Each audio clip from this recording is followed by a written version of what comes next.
Our big story tonight, the next cop you see could be a phony. The Clark County Sheriff's Office says the public should be on the lookout for a police impersonator. They say he's already targeted one woman. Kelly May is live in Springfield to tell us what we know so far. Kelly. Well, Jack and Deb, this obviously very serious, so law enforcement here are taking it very seriously and are, as you said, worried for the public's safety because they're not sure what's motivating this impersonator. So they've been deep in investigation to find out who it is since it happened Friday night. It speaks to our credibility. It's going to make people, more leery about stopping when they need to stop.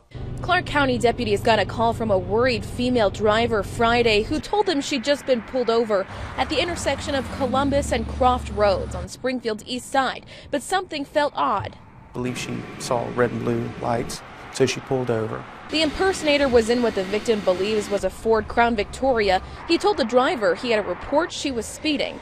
The subject walked up, approached her car with a flashlight, and asked her to see her license registration, which she provided. But he wasn't in a uniform, and after she gave him the information, the victim said he abruptly shoved her things back in her car and drove off.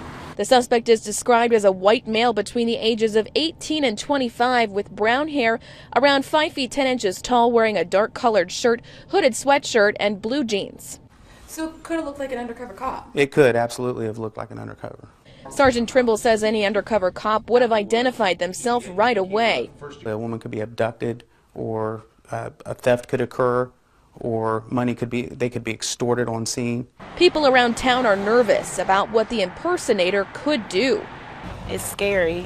There's no reaction because if it's an impersonator, they could be a serial killer. So if you think you're getting pulled over by an officer and it's not, it freaks you out. It's kind of crazy. It's a blatant disregard for the law, and people really need to look out for that and kind of stop the guy. County is asking people, if you feel uncomfortable if you're being pulled over, call 911 right away, and dispatch will let you know if they actually do have a unit in the area, or if you don't want to get on your cell phone, pull into a populated area before you stop. They are still looking for information on who this person is, so if you have any, you can call them at 328-2560. Live in Springfield tonight, Kelly May, Fox 45 News. All right, thanks a lot, Kelly. So what are your rights when someone with a badge approaches you? We spoke with criminal attorney Jason Cavender last year after a similar case. He says first, take a look at what the officer is wearing. Real ones carry items like a utility belt, name tag, and radio. If they are missing, get suspicious. Don't disobey, you know what can happen then. Just request identification and take a good look at that stuff. Police should have a badge and a photo ID linking them to the same agency.